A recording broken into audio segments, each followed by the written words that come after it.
Vamos agora então com ele?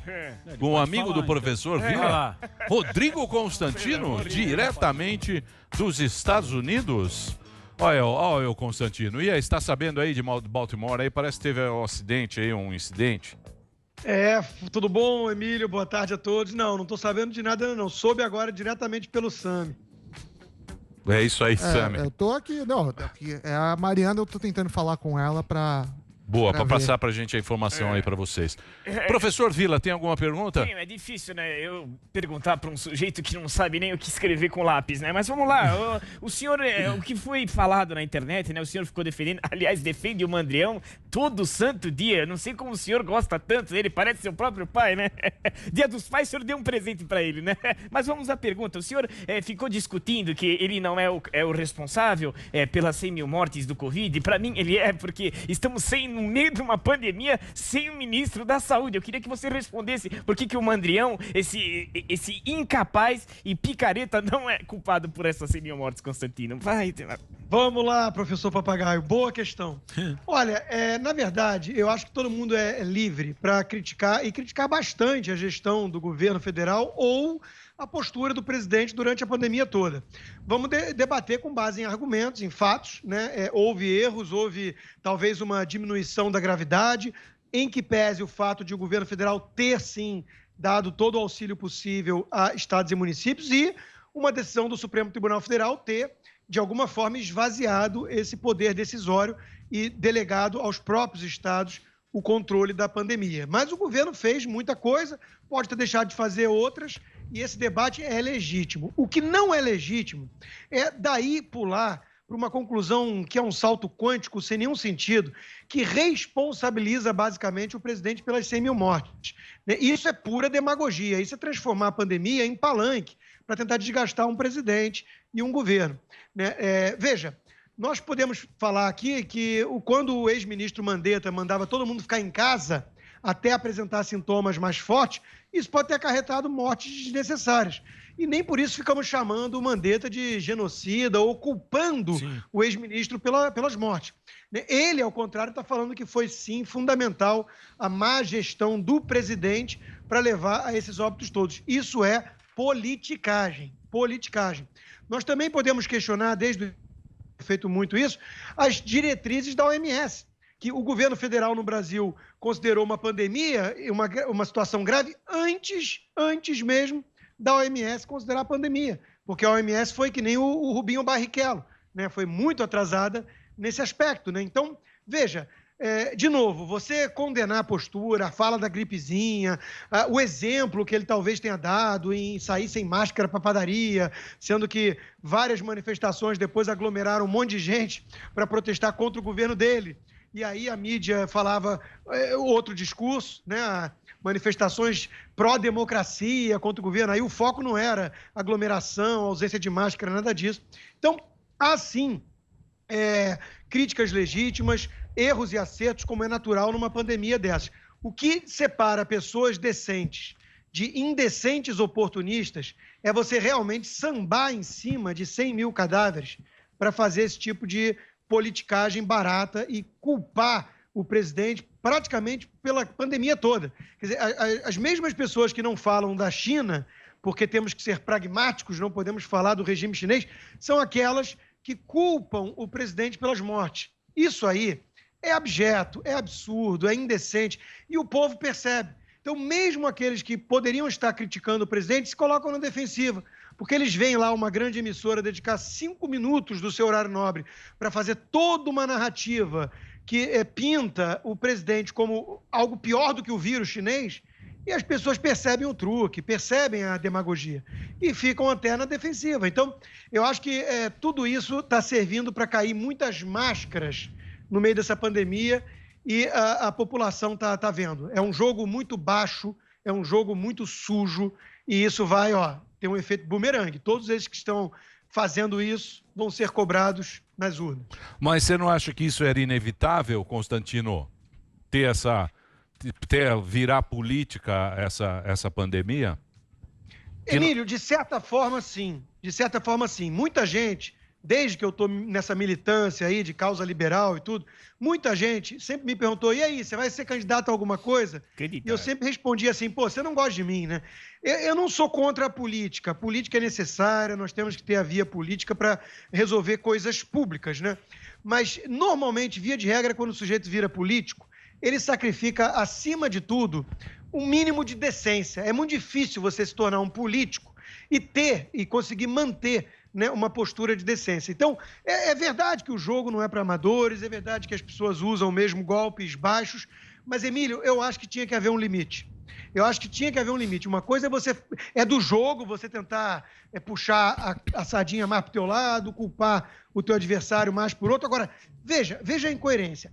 Os mesmos que defendem a postura científica do Mandetta, do governador João Dória, né, são os mesmos que culpam o presidente pela crise. Agora, vamos lá. Ou São Paulo, que é o estado que teve mais casos de óbito de longe, né? Ou São Paulo falhou na gestão da crise, ou São Paulo não falhou. Se São Paulo falhou, o Dória não pode ser herói e o presidente Bolsonaro vilão. Agora, se São Paulo evitou milhares de mortes porque fez isolamento, porque construiu leitos, como alega o próprio governador, então não houve esse fracasso todo. Então não houve 100 mil mortes por conta de erros do governo. Concorda? Então, veja, muitas mortes foram inevitáveis. A gente já sabia disso. O isolamento visava ganhar tempo, achatar a curva e impedir a implosão do sistema de saúde. Nós estamos com hospitais de campanha no Rio de Janeiro fechando antes de abrir. E o Covidão vem aí. Nós temos em São Paulo menos de 60% de uso de leite já há algum tempo. Então, essa história de ficar falando que morre 1.000 pessoas por dia e culpar o presidente, qual é a lógica? A culpa do presidente é por quê? Então, não é São Paulo que já abriu também a economia agora? Então, por que não culpam também o governador? Então, há incoerência e isso mostra que o jogo político ignorou totalmente qualquer tipo de apreço pela lógica. Nós temos aí esses grupos, que eu prefiro nem citar mais o nome, que se dizem liberais, fazendo esse tipo de campanha. A reportagem que eu citei ainda há pouco, dessa emissora, estava sim, como disse o próprio presidente, né, comemorando 100 mil mortes. Eles estão usando 100 mil mortes como palanque eleitoral. Isso, me desculpe, Emílio, mas isso não é do jogo, isso não era previsível. Isso fere qualquer tipo de decoro, mesmo no jogo que nem sempre é muito cordial e limpo da política, mas deveria haver algum tipo de limite. Posso fazer uma pergunta para o Constantino? Você falando do jogo da política, o que você achou desse lance do Temer, dele nomear o Temer como chefe na missão no Líbano, né? É mais um aceno pro Centrão aí, você acha que é válido? Você acha que poderia ter escolhido outro nome? Já que ao nomear o Temer, tem esses porém, será que vão liberar aquele viagem? Interrogação. Morgado, isso é um bom ponto, né? Porque o ex-presidente Michel Temer tem processos e não pode sequer sair do país sem uma decisão judicial. Mas veja, ele tem pais libaneses. O Brasil tem, de fato, mais libanês do que o Líbano. Né? Então, nesse aspecto, eu entendo, sim, como um aceno humanitário. Inclusive, o Brasil não está fazendo sozinho, está junto com vários outros países.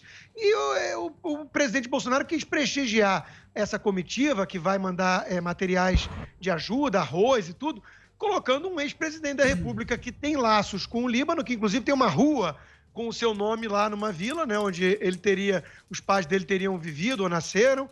E isso aí eu entendo, isso sim, eu entendo como um jogo de política onde não tem baixaria. Ao mesmo tempo, é um aceno para o Centrão, porque o Temer ali do MDB e tudo. Sim. Talvez, né? Talvez ele esteja fazendo esse jogo para se blindar de um eventual impeachment e também para ter governabilidade.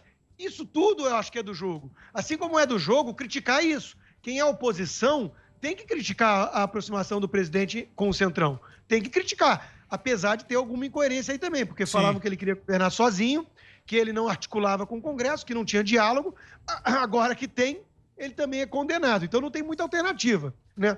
Agora, o que nós temos que cobrar é se essa aproximação com o Centrão vai resultar em escândalos de corrupção. Aí não pode. Até agora não temos. Justiça seja feita. Agora, se começar a ter mudança nesse aspecto no governo Bolsonaro, vamos todos ter que criticar e apontar o dedo. Isso é óbvio. Isso é óbvio. Agora, criticar a aproximação com o Centrão e tentar acenar para o Centrão, isso aí está tá no jogo. Tá? Isso aí são das regras do jogo democrático brasileiro. O que eu acho que ultrapassa limites é quando você realmente começa a sinalizar que você é muito virtuoso porque se preocupa com as mortes todas, enquanto que, no fundo, o que você está fazendo é sambar, literalmente, como um abutre, né? No caixão dessas pessoas, indiferente em relação às vítimas e seus familiares e amigos, só para poder tirar um dividendo eleitoral e uma casquinha política disso. Eu acho isso, assim, realmente abjeto. Eu não consigo encontrar outra palavra para definir a cobertura dessa emissora que mexeu com os sentimentos de muita gente ali, tá? Nojo. Vocês acompanham meus tweets. Eu desabafei na hora que eu vi. Foi bem na hora que eu vi, aquilo eu não aguentei e escrevi. E teve lá 50 mil curtidas e muita repercussão. Muitas pessoas aí retweetando e tudo mais. Acho que é porque toca numa ferida. As pessoas estão cansadas desse excessivo jogo calculista, né? E com aquele tom muito fúnebre, sóbrio de quem tenta passar e transmitir um sentimento humanitário, enquanto que a gente olha e consegue olhar por trás da máscara, né? E perceber ali um jogo político realmente muito tosco. Vamos para um jogo maior. É aquela história, né? É aquela história. Treta. O quê? Tem mais treta? Tem mais treta.